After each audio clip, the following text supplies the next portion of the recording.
ओम शांति। 29 अगस्त 2022। बाबा के महावाक्य।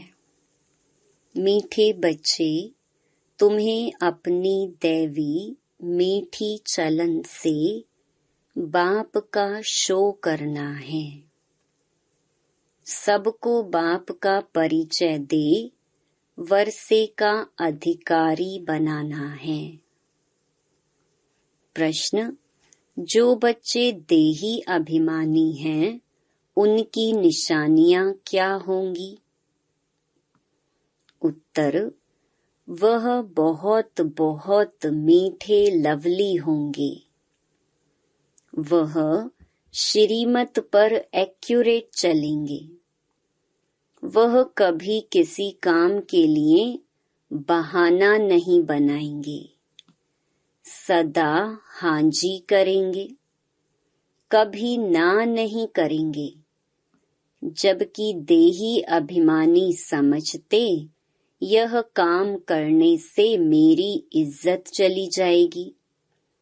देही अभिमानी सदा बाप के फरमान पर चलेंगे। बाप का पूरा रिगार्ड रखेंगे। कभी क्रोध में आकर बाप की अवज्ञा नहीं करेंगे। उनका अपनी देह से लगाव नहीं होगा। शिव बाबा की याद से अपना खाना आबाद करेंगे, बर्बाद नहीं होने देंगे। गीत।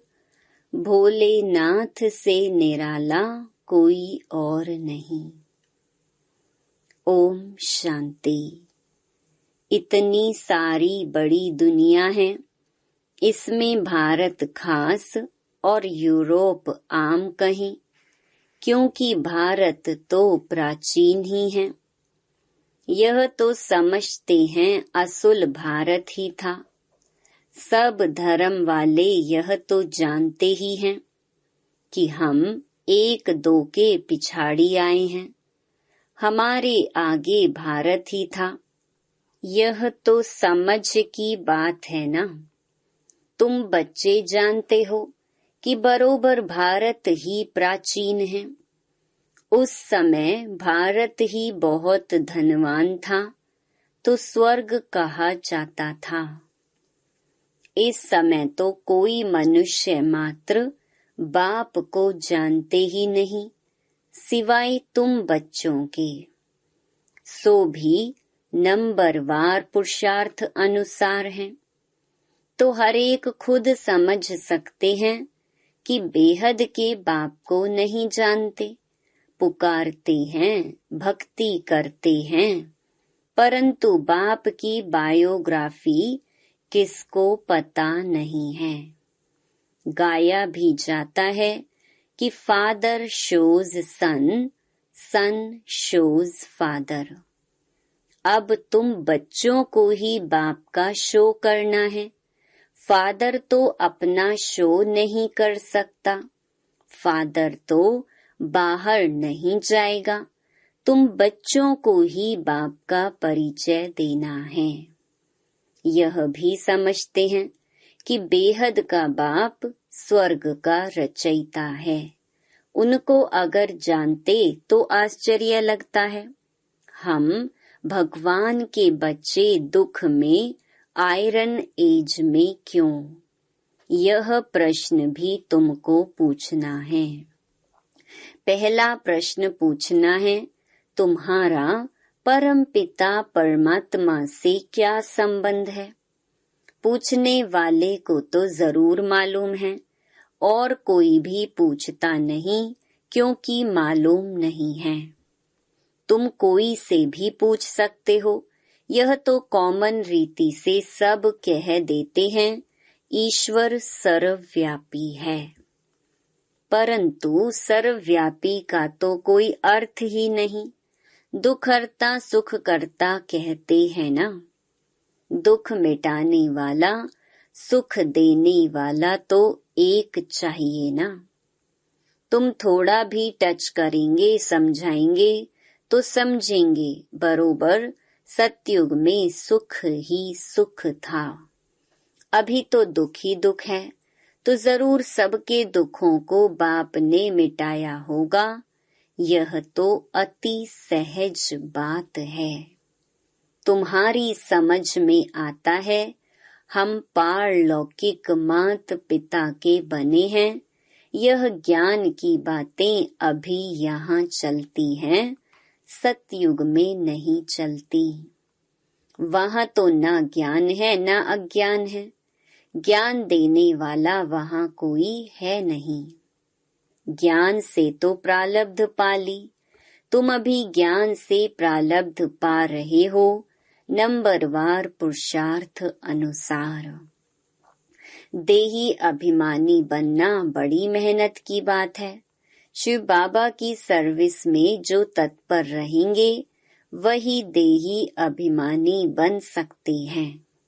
देह अभिमान आ जाने से फिर उनसे वह खुशबू निकल जाती है।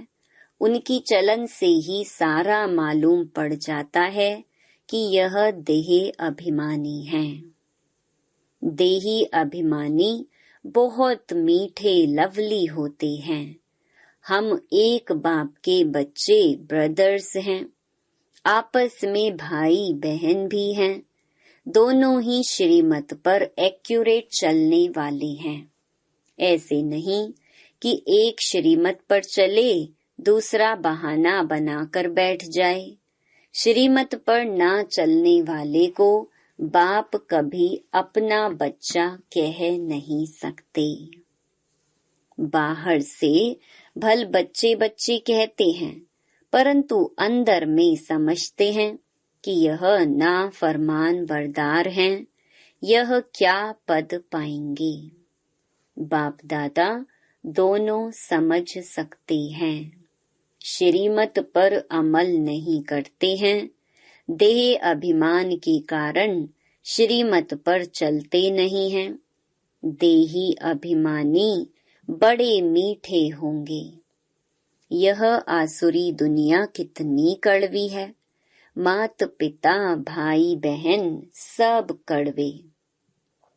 यहाँ भी जो देह अभिमानी हैं वह कड़वे हैं। अभी तो तुम देही अभिमानी बन रहे हो।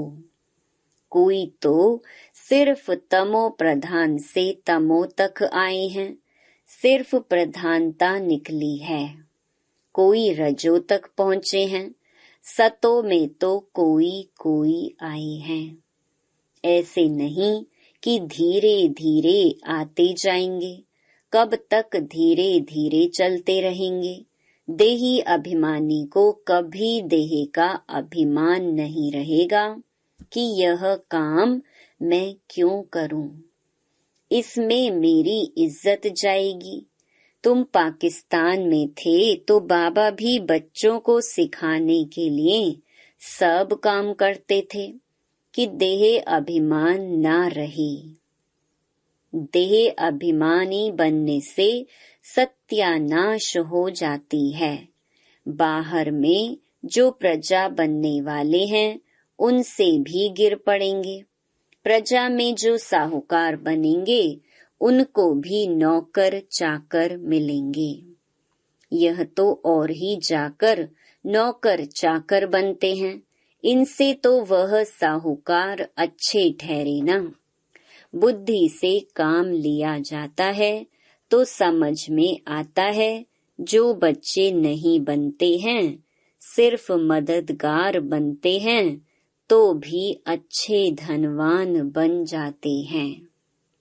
उन्हों को नौकरी करने की दरकार नहीं रहती। यहाँ तो नौकरी करनी पड़ती है।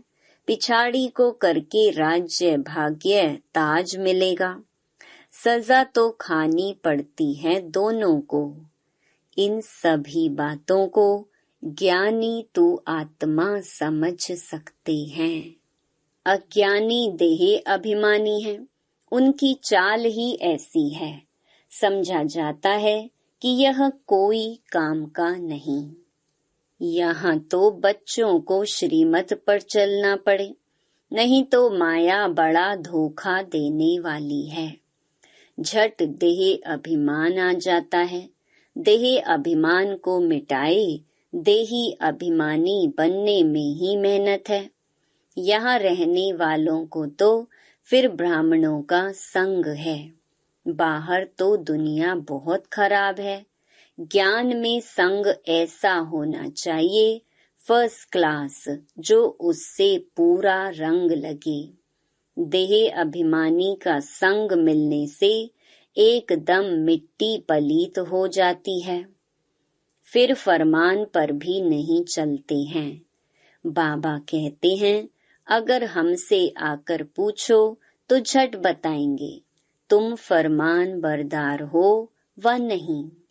नंबरवार पुरुषार्थ अनुसार बहुत अच्छे अच्छे हैं जो दिल को खुश करते रहते हैं। दुनिया में तो बड़ा दुख मारा मारी है, खून खराबी बहुत है। इनको कांटों का जंगल कहते हैं। तुमने इनसे किनारा कर लिया है, अभी तुम संगम पर हो। बुद्धि में है, हम गृहस्थ व्यवहार में रहते संगम पर खड़ी हैं।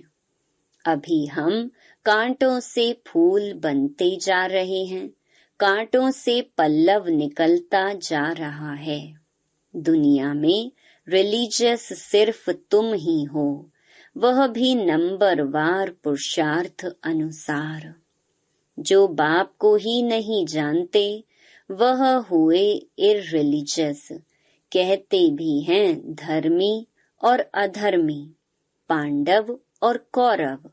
पांडवों की स्थूल युद्ध कोई है नहीं, तुम्हारी है माया के साथ गुप्त युद्ध। अगर तुम बाप को याद नहीं करेंगे तो माया का थप्पड़ लग जाएगा, तूफान आएगा। बाप कहते हैं, अभी तुम्हारा मुख है उस तरफ और पैर हैं इस तरफ।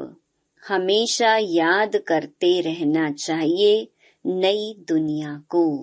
गृहस्थ व्यवहार में तो रहना है। बाप कहते हैं, निर्बंधन हो रहने वालों से गृहस्थ व्यवहार में रहने वालों की अवस्था अच्छी है।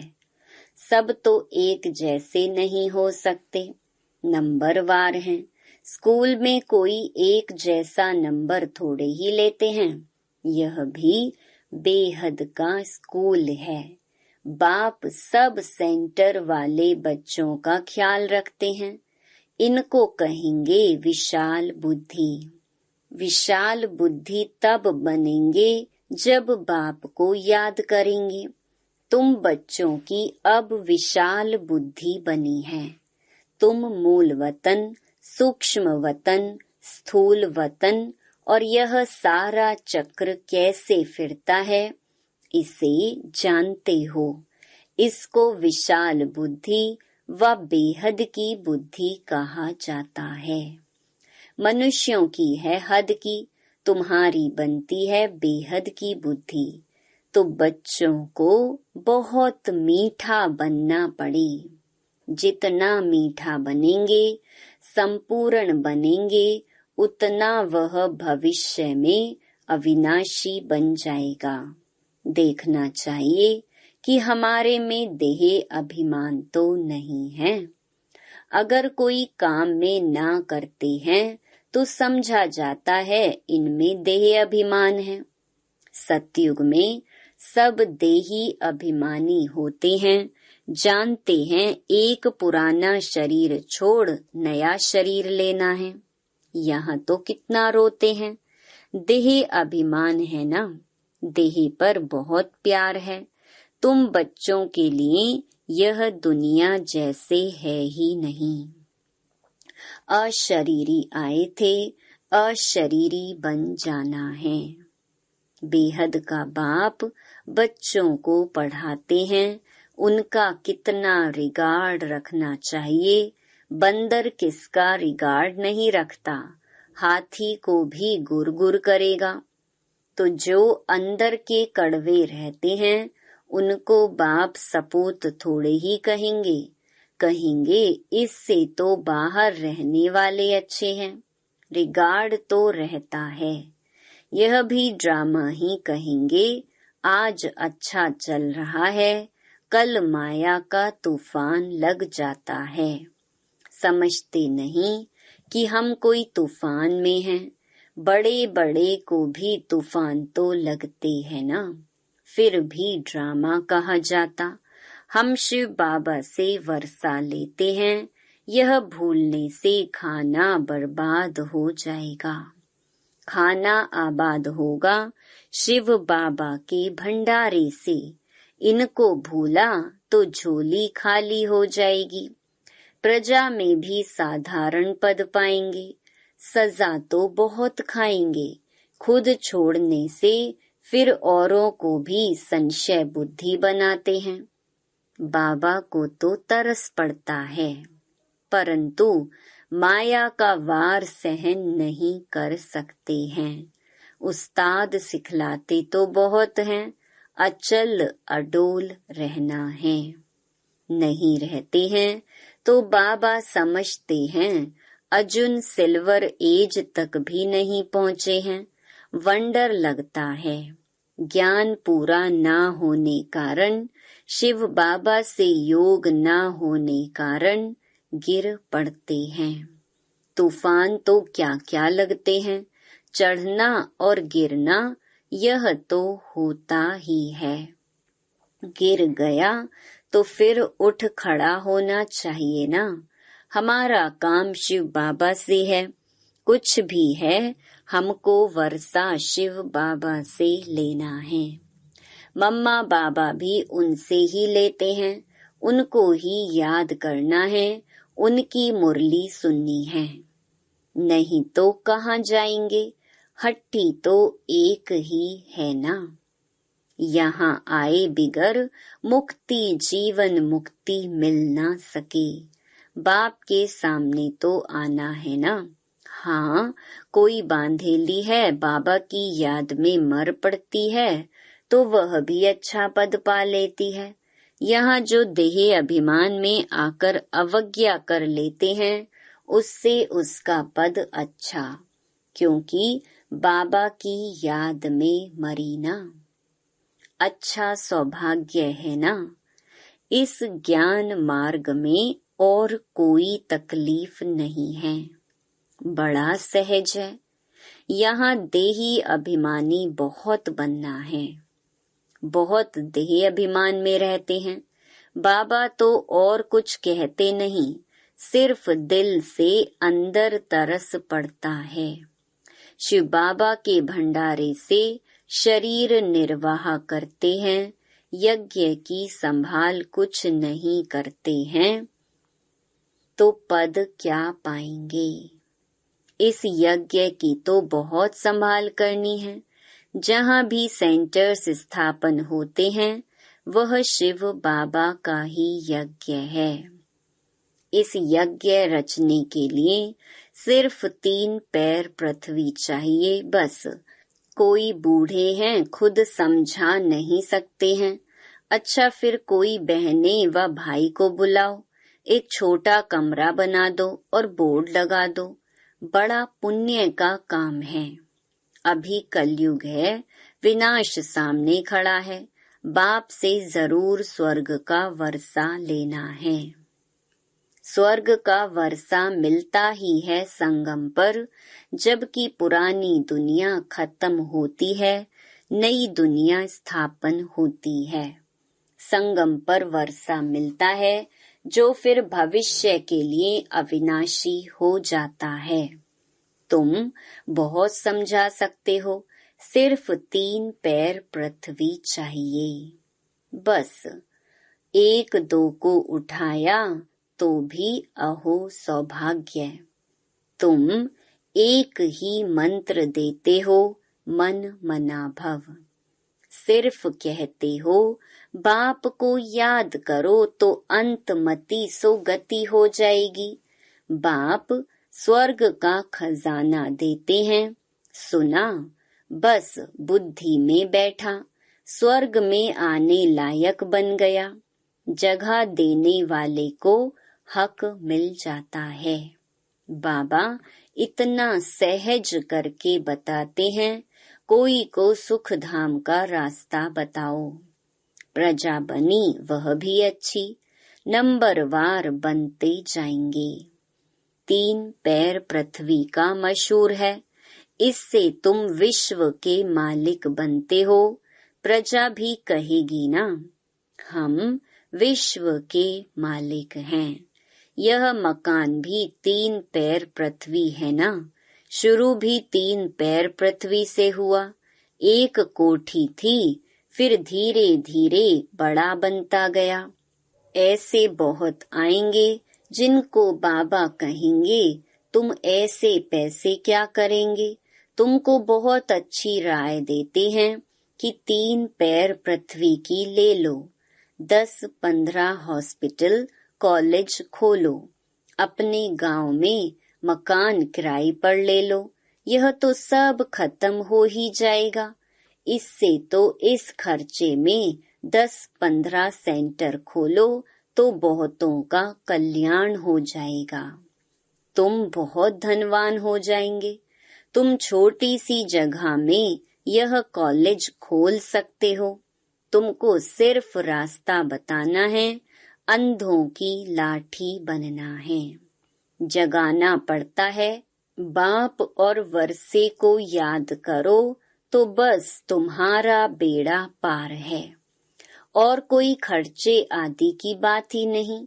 बेहद के बाप से बेहद का वर्षा लेंगे। समझाना बड़ा सहज है। अच्छा, मीठे मीठे सिक्की लधे बच्चों प्रति मात पिता बाप दादा का याद प्यार और गुड मॉर्निंग। रूहानी बाप की रूहानी बच्चों को नमस्ते। धारणा के लिए मुख्य सार। पहला, फर्स्ट क्लास ज्ञानी तो आत्माओं का संग करना है। देही अभिमानी बनना है। देह अभिमानियों के संग से दूर रहना है। दूसरा, यज्ञ की बहुत प्यार से सच्चे दिल से संभाल करनी है। बहुत लवली मीठा बनना है। सपूत बनकर दिखाना है। कोई भी अवज्ञा नहीं करनी है। वरदान, ज्ञान गुण और शक्तियों से संपन्न बन दान करने वाले महादानी भव। सारे दिन में जो भी आत्मा संबंध संपर्क में आए उसे महादानी बन कोई न कोई शक्ति का, ज्ञान का, गुणों का दान दो।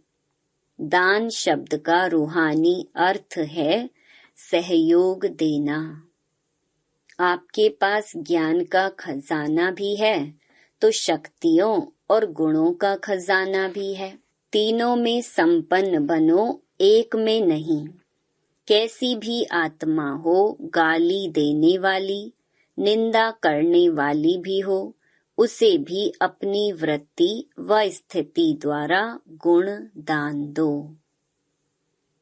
स्लोगन, जो एक बाप से प्रभावित है उन पर किसी आत्मा का प्रभाव पड़ नहीं सकता। Om Shanti. To watch Peace of Mind channel videos on YouTube, subscribe us on youtube.com/tvpeaceofmind. Just a click for a peaceful life.